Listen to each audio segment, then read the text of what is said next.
Oh yeah, there it is.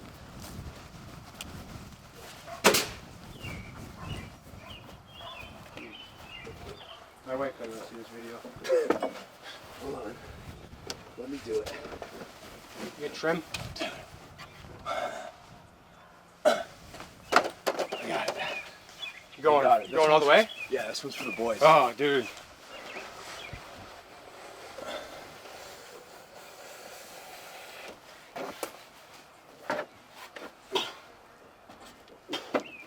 And I'll vape to that, dude. Dude, this one was for the boys.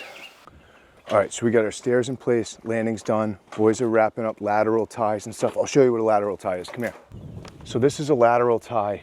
It's a bracket made by Simpson, DT1Z or something, that bolts to the side of a joist. You need one on each end within 2 feet from the end, and then two others equally spaced, equidistant from these. And this bolts through the rim and goes in the sill plate of the exterior wall. So it's got a lag bolt that goes in. You can come in here and take a look at it. So it's kind of funny because we have a block in here that we notched around it, but typically you'll have 4 of these on each deck and they bolt into that sill plate. And this is the lateral restraint to hold the deck to the house. All right, we're gonna start throwing some decking down. We got Infinity IS by Eva-Last going down on this in Caribbean coral. Beautiful, budget-friendly board, straight as an arrow, super strong.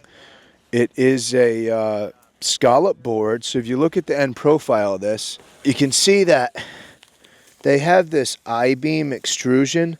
There's a couple things about this board that set it apart from the rest of them. So this is a scallop, budget-friendly board. Now, it is not produced with wood flour, it's produced with bamboo fibers, so actual fibers, not just pulp. Gives it a lot of rigidity. They make a solid profile in this same color and line as well, which we'll be using for our perimeters and our stair treads, which is a really nice, smart option in a starter board. But this scallop board has just about the same breaking strength as that solid profile at a lower price point. So really a beautiful looking cap, multicolor irrigation, great option. And it's so straight. Better not do me dirty. I'm trying to prove a point. Let's see how. So this one, I put it on the line and just screwed it down. On the line, okay? Here's another board that we're going to take a look at. I mean, look at how straight it is.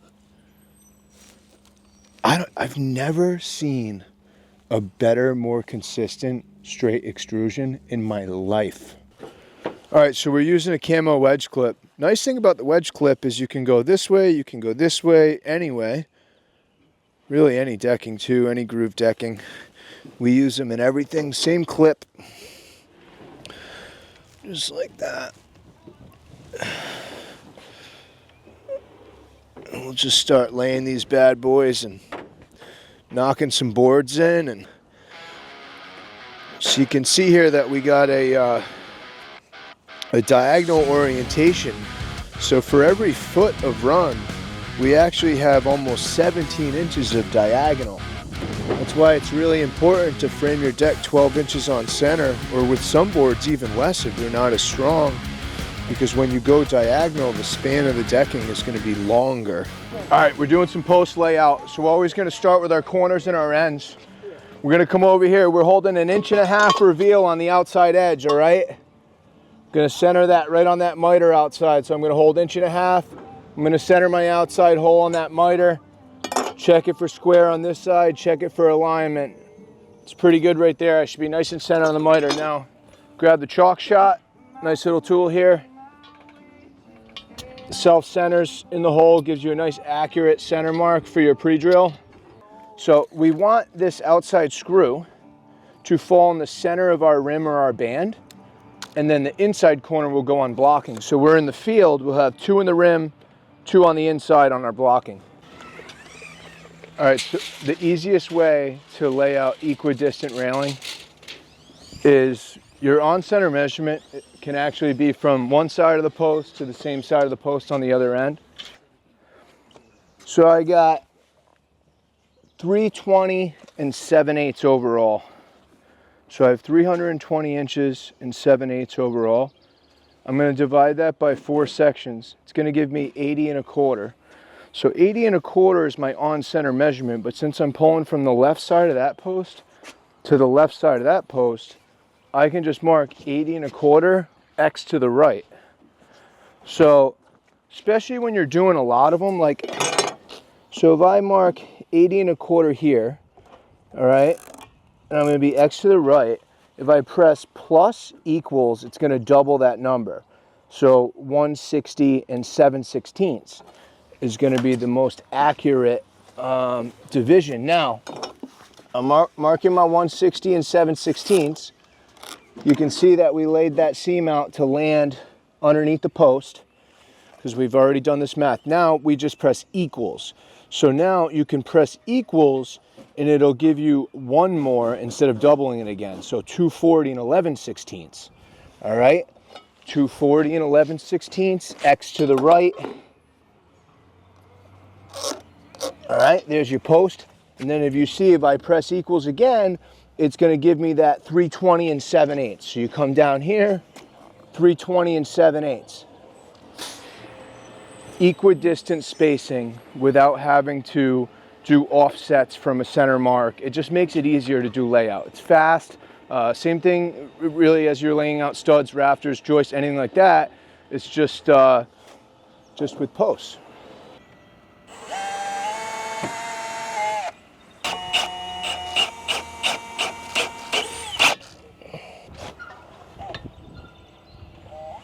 Well, that's pretty nice.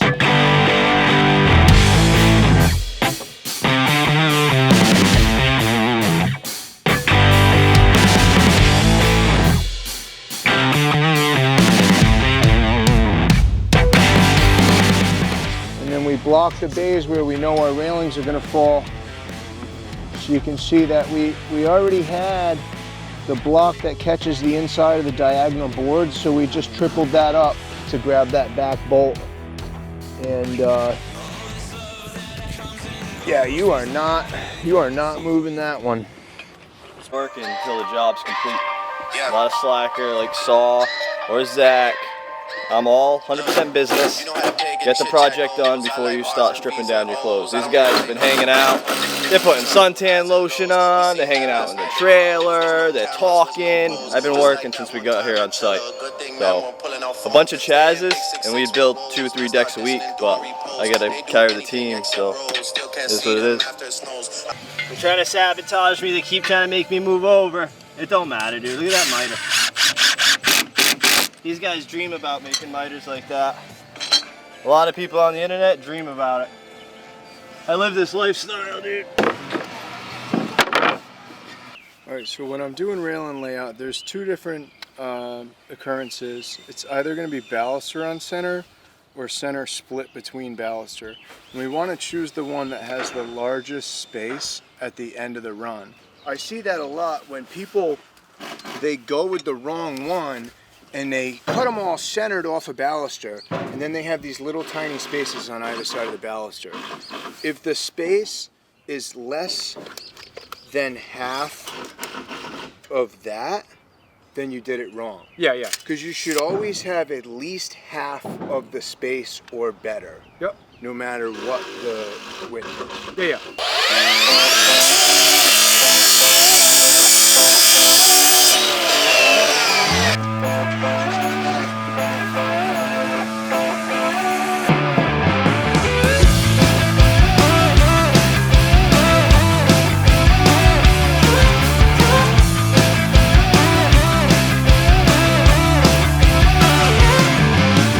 Yesterday and got all of our horizontal railing up. We're using this Fortress AL13 Plus.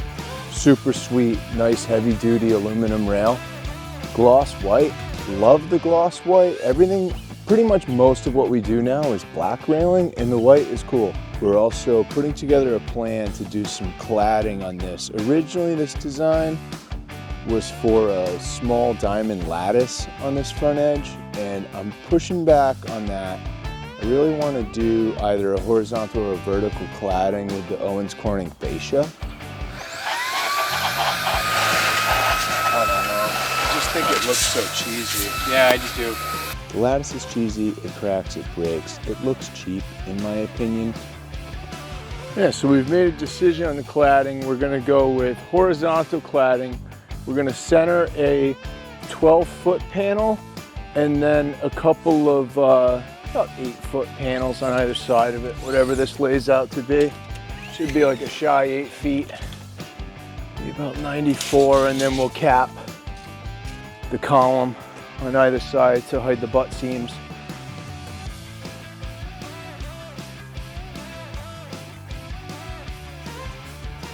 Other than that, we have to attack this walkway. We got to take some organic out of there, and we're gonna start spreading some crushed stone. Mr. Saw is gonna skin this, so he's gonna take out the organic. We're gonna edge it and take out the grass. From there, we're gonna build up a crushed stone base. We're gonna raise the elevation a little bit. Crushed stone base, then we'll do a screed and lay some porcelain pavers, and then we'll infill with crushed stone around those porcelain pavers, so like a stepping stone, kind of semi-natural look walkway. Terrible. The worst thing to ever happen in this country is these fuel cans. I'm like trying to put 5 gallons in my non-DEF, emission-free diesel machine. Guy, please. Thanks a lot, Obama.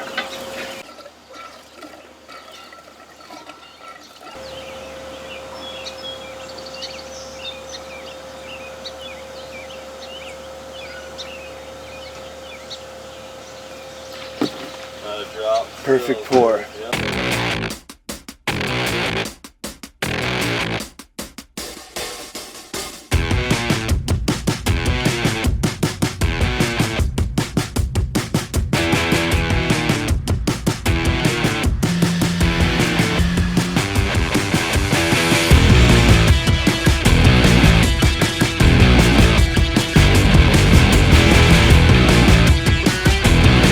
Put some cobble in. We were just it's been a while with the mud mixer, so we're just going over some things. So you got your water coming in. This is a clean out hose. These are the controls right here. This is the mixing ratio. What happens is the concrete goes in this hopper. You can throw a couple of bags in it, and then it's gonna mix it with water jets, and the auger carries it out the pipe. So this is on a swivel base, so he can pivot this, which makes it nice for something like this because you can kind of just walk it down the line and it'll pour right in the trench. And as long as you keep this full of concrete, once you get the mixture ratio dialed in of water to concrete, it'll pour like a perfect mix as you go. This machine will pour 1 yard an hour, which I think is like 60, 80 pound bags. It's a lot of concrete, and a lot of guys say it's so slow because they watch the speed that it comes out the chute. But one man can pour 1 yard in an hour with this machine, and all he's got to do is dump bags in it and make the mix right. So it's very easy to operate, and we love it. I would never go back to a barrel mixer. And anybody that says that they're faster with a barrel mixer, that's great. I'd love to see you keep up with this machine all day, one man, and be able to walk at the end of the day. It's just not worth it. It's not a race.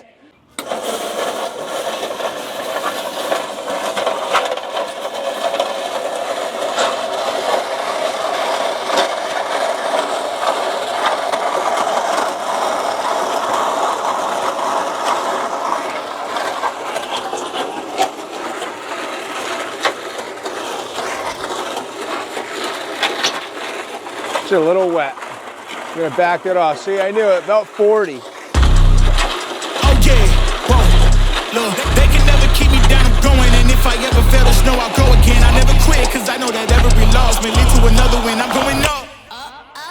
I bet when I land, they gon' tell me it's luck again. See that I'm winning, it's harder to watch. I'm setting the stage, you should give me my props. You ain't got no soul, you lacking the spirit. You talk out your neck, I'ma show you I'm with it. I would really hate for you to sit and watch me win again and win again and win again. I know it's probably getting on me and win a synonym. So if I ever win again, it's no, I did the minimum. I didn't have to sell my soul. Oh, yeah. Please don't play no games with me. Monday morning. Well, what we got going on over here today is we're working on this cladding going around. We're actually trying a couple of things on this corner to see what we like best. Because we had this upper fascia And then probably through fault of mine, I tucked this, well, you would think the top piece of cladding would tuck to the framing. Now we end up with this little situation where we're trying a couple of things here because this top cladding goes up behind this fascia. So we're trying to decide if we're gonna notch this, or if we're gonna also rip a 1-inch space out of the top of this first piece of cladding. Because at some point it's gonna look different from this corner around this corner. So we're taking the time to try a couple of things, see what we like best. What we're gonna do here, we're just using clamps to just try this out, see what we like. So we got that, we'll let the viewers vote at home. We got that situation right there. And what we've done here is a small notch of the upper fascia around this piece of cladding, and then this is tight, and then it would go to the 1-inch gap moving down. Option 2 is going to be 1 inch ripped off this board. Don't like that because of that white plate. Don't like that. The white plate makes it rough, so that's not going to happen. Even if that was black, I don't think that I like being able to see that end grain. We're gonna go full board.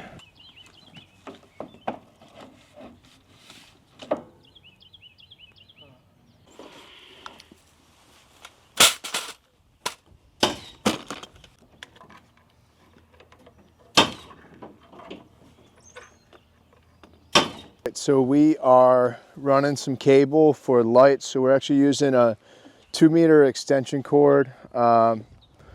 What we're gonna do is put a wedge light in this railing facing down. So we want this extension cable is gonna bring us through the post into the framing and then back behind the beam, so we can put our connectors, cable connectors, on the back side of this beam, so we're not showing wiring out front. So all I'm doing is taking the male side of the plug. Chaz is feeding up a snake through holes that we put down through the blocking before we bolted the post down. So he's going to feed that snake up to me pretty easily, and I'm just going to take that and throw a piece of tape on it, and then he'll drag it back down through, and we can make all of our connections real easily by doing our cable connectors down below the framing. So this is a mini wedge. Couple of components here. You got the light fixture and the cover, the cable. So these come with this installation kit. It has a sticker that has the marks for the installation screws. So I'll just take this guy centered on the railing post, kind of stick that on like that, and you just drill these two out, drill that one out, and then you peel this sticker off and just stick the light on.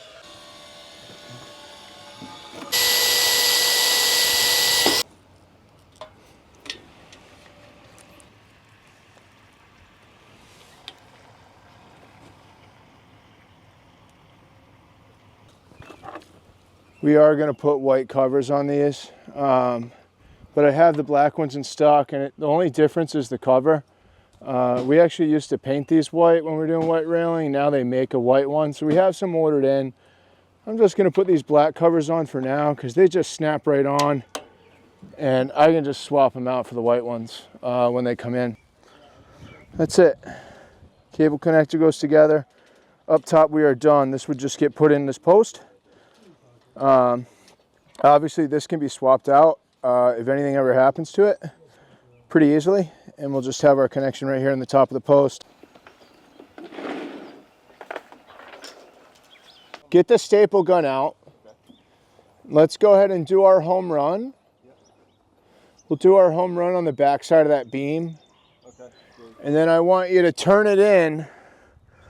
We'll probably go, because we want to go into this utility room and hang it on the wall in there. So I think what I'd probably do, because I think it's off center that way, I would probably start here. So we're going to the utility room. It's going to be where the smart hub is. So we're going to exit the house and then pretty much do the perimeter inside here.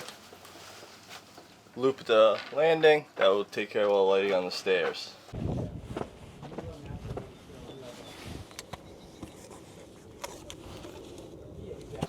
It's the metal ring that's going to hold this light in place so it's not just sitting in there. It's got these small catch tabs. Black ring on it, not included. You got the range? There it is. Oh, I got it, boss. One step ahead of you, man. I don't wait for nobody.